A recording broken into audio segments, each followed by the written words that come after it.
नाथ की कृपा है। प्रभु क्या चाहते हैं सब भोले बाबा पर छोड़ दो। आप क्यों चिंता करती हो? प्रभु जो करेंगे वो अच्छा ही करेंगे, क्योंकि भोले बाबा को तो ये लीला रचनी थी और सुखदेव जी महाराज का जन्म कराना था।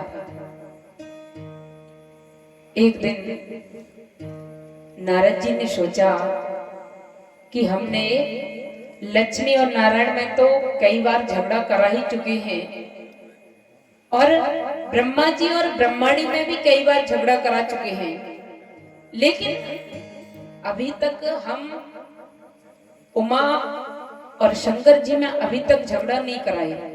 बहुत आनंद आता है झगड़ा कराने में। और नारद किसे कहते हैं पता है? नारद, जिसकी बात कभी रद्द ना हो उसे नारद कहते हैं।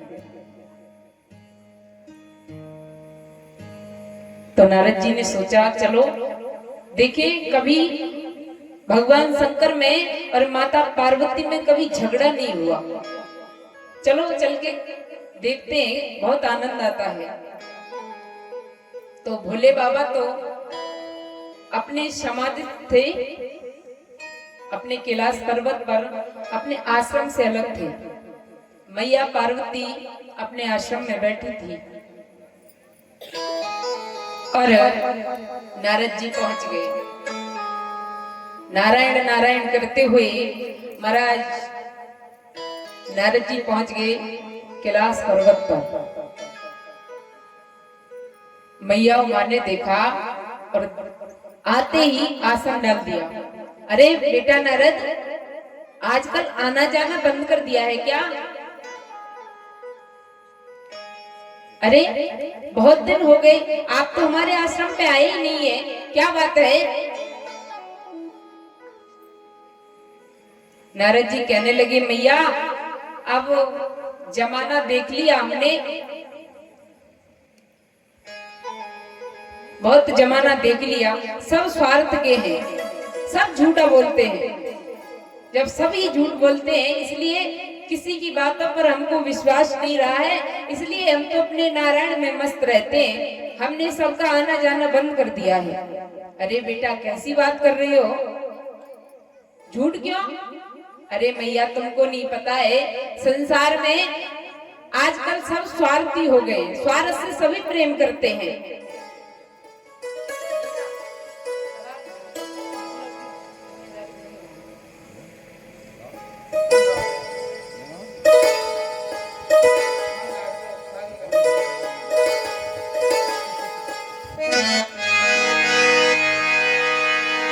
नारद जी कहने लगे भैया सभी स्वार्थी हो गए। और तुलसी बाबा ने भी लिखा है रामचरितमानस में, शोरे नर मोने सब ही की रीति, स्वार्थ लाग करे सब प्रीति।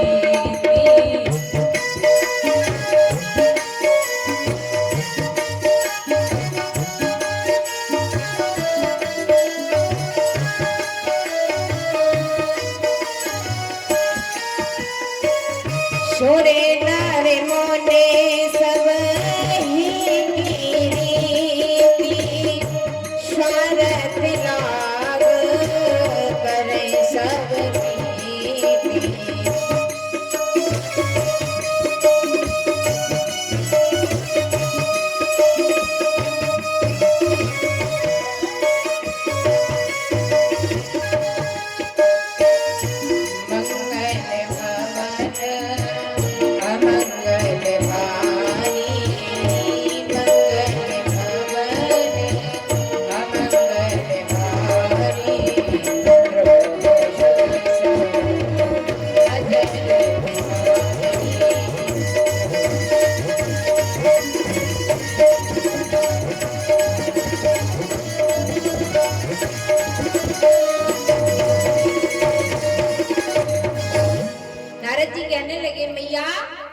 तुमको नहीं पता है? अरे यहाँ मनुष्यों की तो क्या चलाई, तुलसी बाबा ने तो ये लिख दिया है, सूर्य नर मुनि सब ही की रीति, और स्वार्थ लाग करे सब प्रीति। बिना स्वार्थ के कोई नहीं प्रीति करता है। अरे लाला ऐसी बात काहे को कर रहे हैं? अरे हमारे भोलेनाथ है ना, वो तो हम पे कभी झूठ नहीं बोलते हैं। और नारद जी को तो लड़ाई करानी महाराज। भैया पार्वती कहने लगी, अरे लाला तू ऐसी बात कर रहे है, सब झूठ बोलते हैं, सब स्वार्थी हैं, लेकिन मेरे भोले बाबा तो मुझसे बड़ा प्रेम करते हैं। और मुझसे तू कह रहा है झूठ बोलते हैं दुनिया में। मेरे भोलेनाथ ने तो जो गोपनीय से गोपनीय होता है, जो गुरु के द्वारा मंत्र दिया जाता है कान में, वो भी मुझे बता दिया। और तू कह रहा है कि सब स्वार्थी हैं। मेरे भोलेनाथ तो बड़े अच्छे हैं। नारद जी कहने लगे, मैया होंगे, अच्छी बात है, होना भी चाहिए, पति पत्नी में प्रेम होना भी चाहिए। लेकिन मैया एक बात बताओ कि जो भोलेनाथ के गले में मुंडों की माला पड़ी है, वो किसके मुंडे हैं तुमको पता है? मैया कहने लगी, अरे लाला कैसी बात कर रहे हो है, वो तो नर मुंड है। मेरे भोलेनाथ मरघट में जाते हैं और वहां से जो नर मुंड होते हैं उनको अपनी माला में पिरो लेते हैं। मैया तुम सच कह रही हो? हाँ लाला, मेरे भोलेनाथ ने ऐसा ही बताया है, वो कभी झूठ नहीं बोलते हैं। मैया भोलेनाथ सफेद झूठ बोल रहे, और मेरी मत बताइयो कि नारद मुख बताएगा वो है। लेकिन एक बार पूछ के देखियो, ये बात सही है कि गलत है। और मैं तो को बता रही हूँ, अगर वो कहे मैं कि मैं मरघट से इन मुंडों को पिरो लेता हूँ अपनी माला में, तो तू झूठ मानना मत और जिद पड़ जाना, तब बताएंगे। अच्छा लाला ये बात है, मैं तो अपने भोले बाबा पे बड़ा भरोसा करती थी, मुझसे झूठ बोलते हैं। देख मैया, मैं तो जा रहा हूं, तू जरूर पूछ लेना।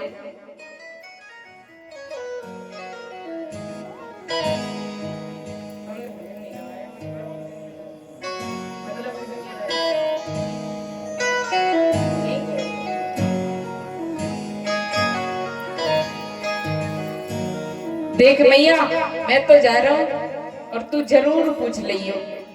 ठीक है लाला।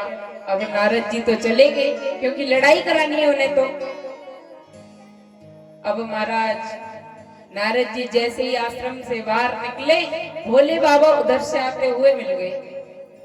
भोले बाबा को प्रणाम किया और कहा, भोलेनाथ आपको मैया बुला रही है।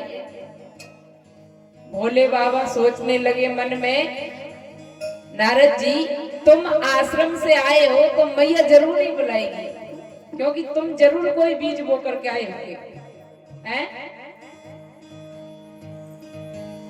जैसे ही भोले बाबा ने प्रवेश किया आश्रम में, तो मैया पार्वती तो महाराज कोप भवन में बैठी है, रूठ के बैठी है। और दिन भोलेनाथ आते थे तो पानी देती थी पहले, लेकिन आज कुछ नहीं दिया, ना बोली। भोले बाबा सोचने लगे क्या बात है, सोचने लगे नारद आया था, वही कुछ बीज बो करके गया है, चलो पूछ लेते हैं अपनी ओर से ही हम। तो मैया से पूछा, देवी क्या बात है, कैसे चुप बैठी हो?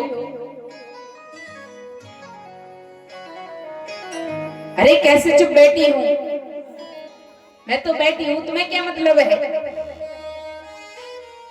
देवी हमको प्यास लगी है, पानी पिला दो। अरे तुमको दिखाई नहीं दे रहा है, वो घड़े में जल रखा है, पी लो आराम से। महाराज तुमने देखा है, जब हमारी माताएं बहनें रूठ जाएं तो फिर तो उनकी भाषा बदल जाती है, चेहरा देखने लायक ही रहता है।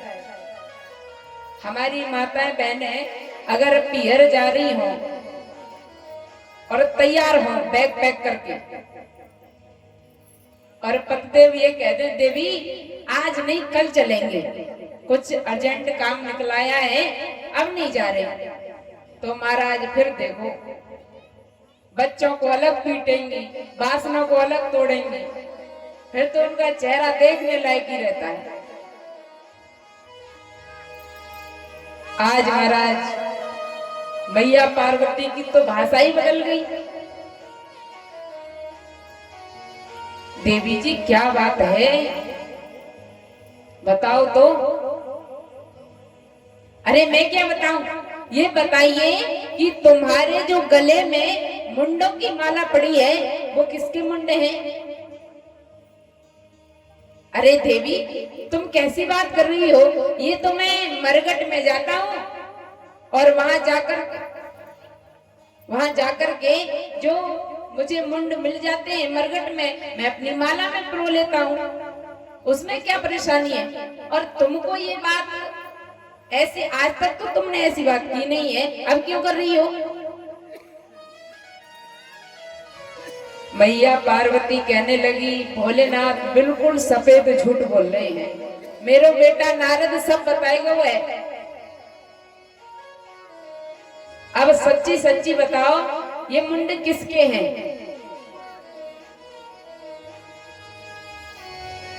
भोलेनाथ कहने लगे अब नहीं चलेगा।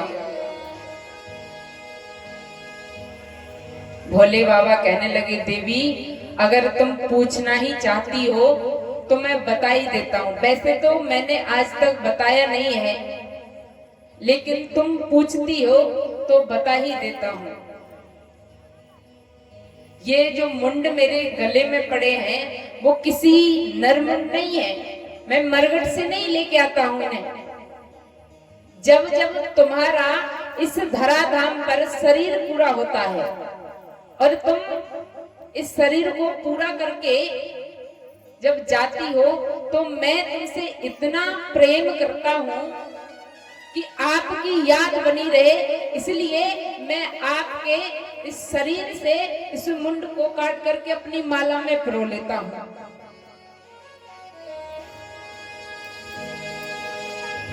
आपसे मैं इतना प्रेम करता हूं और देवी आप ये कह रही हो कि मैं झूठ बोल रहा हूं।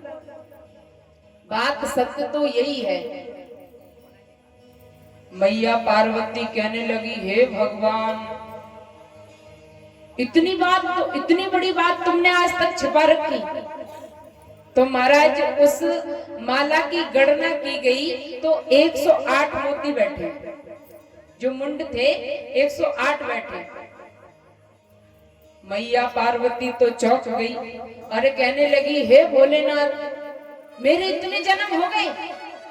कि हाँ देवी तुम्हारा जब जब इस धराधाम से जाना होता है तब तब तुम्हारी याद में मैं तुम्हारे शरीर के मुंडों को अपनी माला में पिरो लेता हूँ।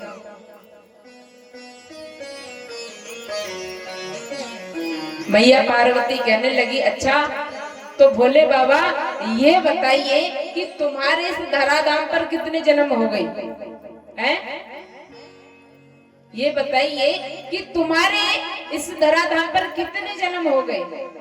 भोले बाबा कहने लगे हमारे एक भी जन्म नहीं हुआ, हम तो जब से अनंत अजन्मा ऐसे ही रहते हैं।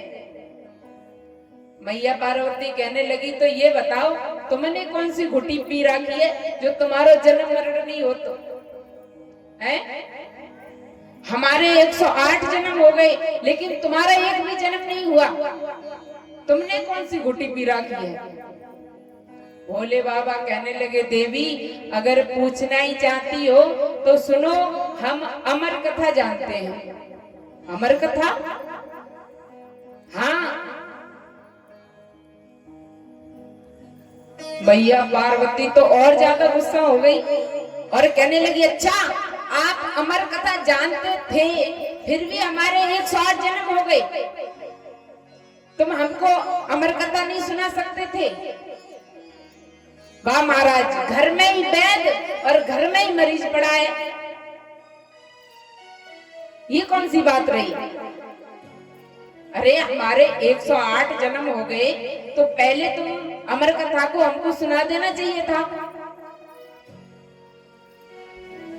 और महाराज मैं तो अब अमर कथा सुन के ही रहूंगी। जिद करने लगी मैया पार्वती।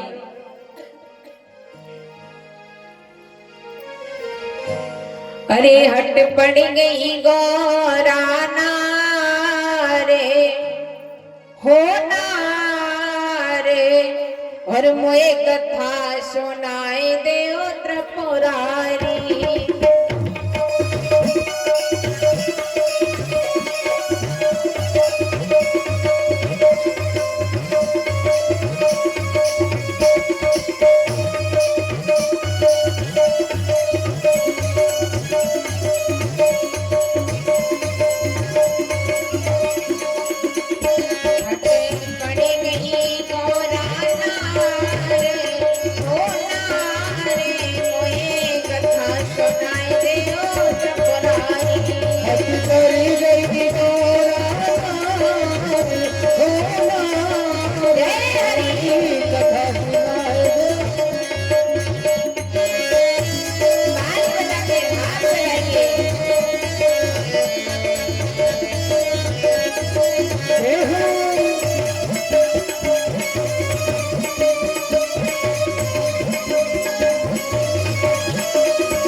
पार्वती कहने लगी भोलेनाथ, आज तक हमारे जन्म मरण होते रहे और आप अमर कथा जब जानते थे तो पहले नहीं सुना सकते थे। अब तो मैं अमर कथा सुन के ही रहूंगी। और महाराज भैया उमा जिद करने लगी, कहने लगी कई बार तुमको विसरायो, कई बार तुमको विसरायो, अब तक मैंने दुख उठायो, अब तक मैंने दुख उठायो। कई बार तुमको विसरायो, कई बार तुमको विसरायो, अब तक मैंने दुख उठायो, अब तक मैंने दुख उठायो। झेले करके अपार मोए कथा सुनाए दे त्रिपुरारी। पड़ी गई गौराना कथा सुनाए दो त्रिपुरारी।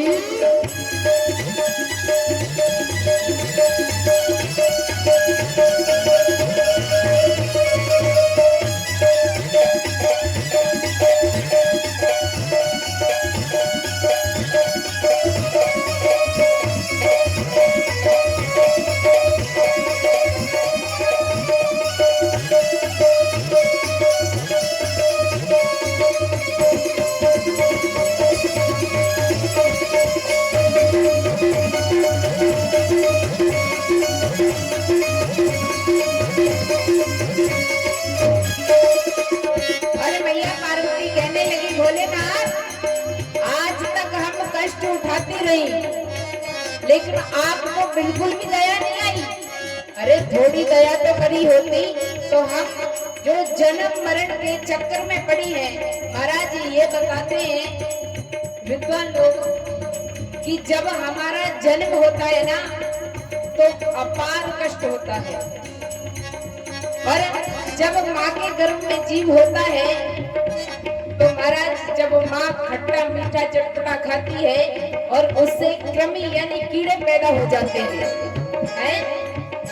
जब कृमि पैदा हो जाते हैं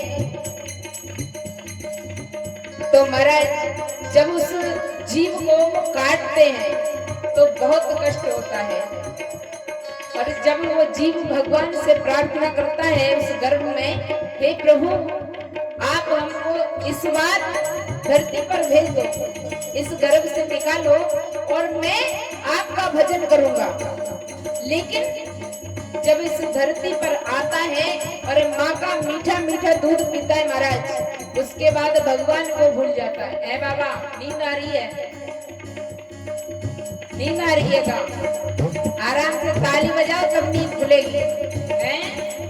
तुम सही कह रही है बाबा, चश्मा ताली वाले बजाओ, ताली है।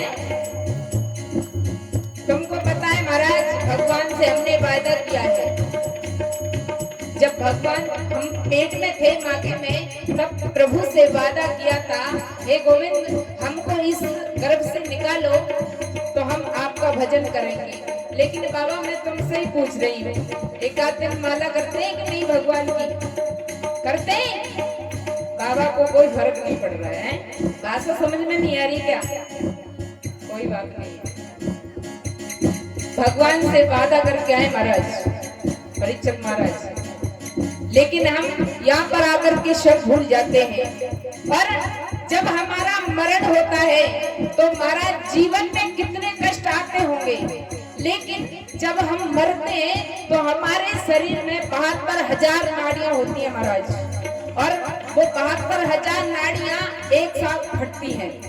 अब बताओ, उसने पूरे जीवन निकाल लिया और भजन नहीं किया, तो उस समय जब अपार कष्ट होता है तो क्या भजन कर सकता है?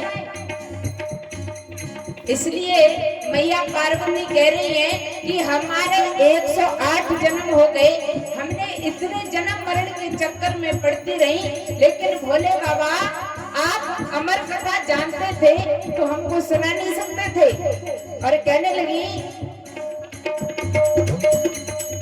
असली ज्ञान नहीं बतलायो, असली ज्ञान नहीं बतलायो, से क्यों तुम भेद छिपायो, हो सीखो तो भेद छुपाए, असली ज्ञान नहीं बतलायो, असली ज्ञान नहीं बतलायो, से क्यों तुम भेद छिपायो, हो सीखो तुम भेद छुपाए, जैसे बंधन कटे हमारे, होए हंसना हट कर नहीं होगा, कथा सुनाए तो पुरानी,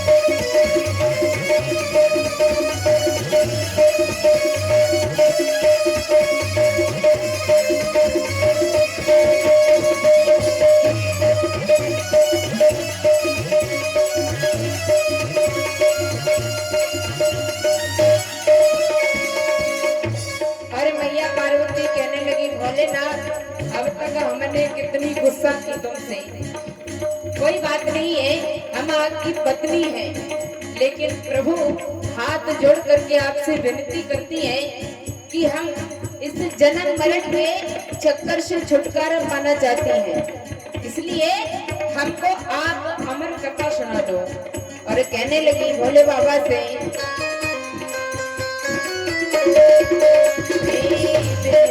नाथ करो स्वीकारा, विनती नाथ करो स्वीकारा, जीवन मरण ये छुटे हमारा, जीवन मरण छुटे हमारा, विनती नाथ करो स्वीकारा, विनती नाथ करो स्वीकारा, जीवन मरण ये छुटे हमारा, जीवन नाथ छुटे हमारा, पैया करो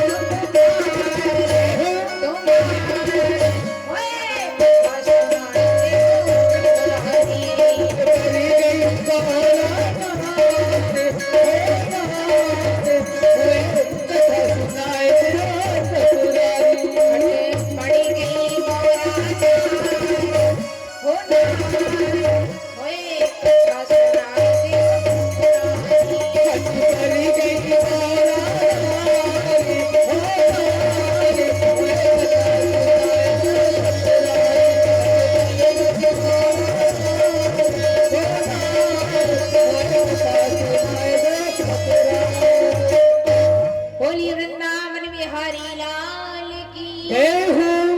शंकर भगवान की। जय हो। आज मैया पार्वती कहने लगी, भोलेनाथ, हम आपसे हाथ जोड़कर के विनती करती हैं, आप हमको कथा सुना दो, क्योंकि हमने बहुत जन्म मरण के चक्कर में पड़ कर के बहुत कष्ट झेले हैं। अब आप हमको कथा श्रवण करा दो, जिससे कि हमारे इस जीवन के आवागमन छूट जाए।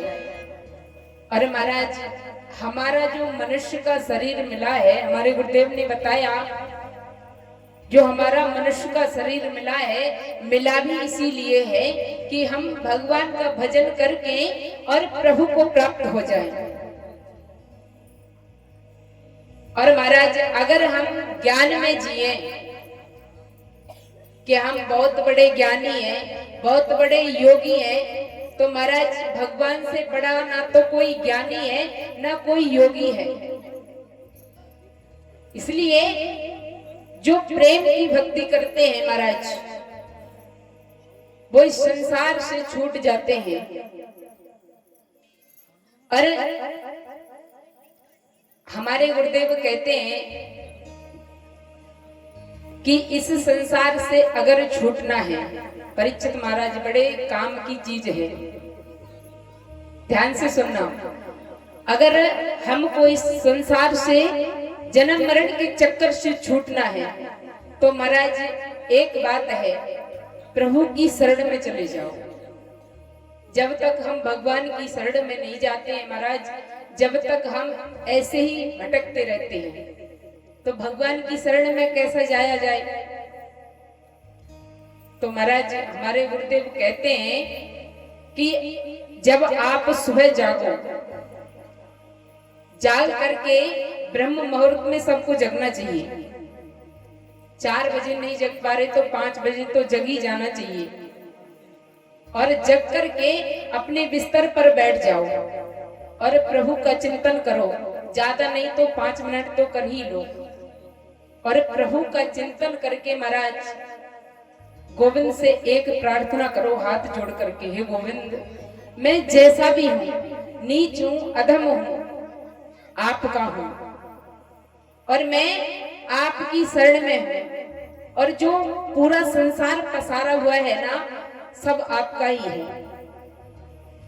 और आपने हमको गृहस्थ बना करके भेजा है, आपने हमको गृहस्थ की जिम्मेवारी सौंपी है। महाराज 4 आश्रम हैं, और चारों आश्रमों में सबसे पहले आता है गृहस्थ आश्रम। इसलिए अगर आपने हमको गृहस्थ में भेजा है, तो महाराज हम आपकी शरण में हैं। और गोविंद, आपका ही जगत पसारा हुआ है, जो हमारे बाल गोपाल हैं, कृषि का कार्य है, कुछ भी कार्य हो, प्रभु आपकी ही सेवा है, क्योंकि संसार ही आपका है, तो हम संसार से बाहर थोड़ी हैं।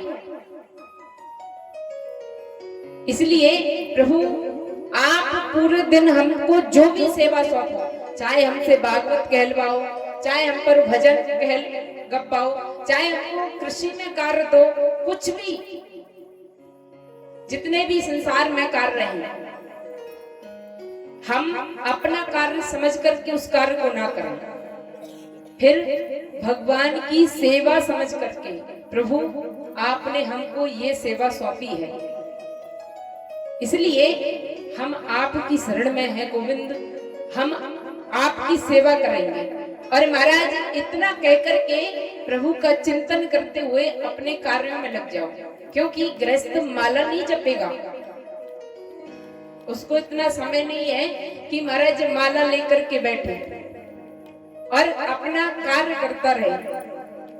और प्रभु का ऐसा मन में भाव रहे कि हम प्रभु की सेवा कर रहे हैं, और बीच बीच में नाम जप करते रहे।